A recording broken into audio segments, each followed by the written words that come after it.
Hi! In front of me is Samsung Galaxy M04 and today I would like to show you how you can set up screen lock on this device.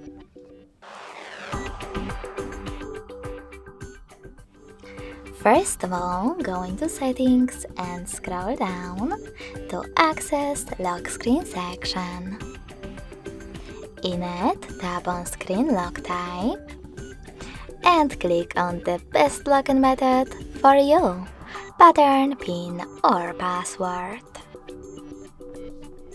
Then you need to create it, choose continue at the bottom right corner and repeat it in order to confirm it. When you're ready, click confirm. Lastly, manage all of your lock screen notifications however you wish to and tap on done. Then pick the best option for you in this pop-up. So now when I switch off my screen, then turn it back on, I can see that pattern is now required. Thanks so much for watching. If you enjoyed this video, smash that like button, comment and subscribe. Bye!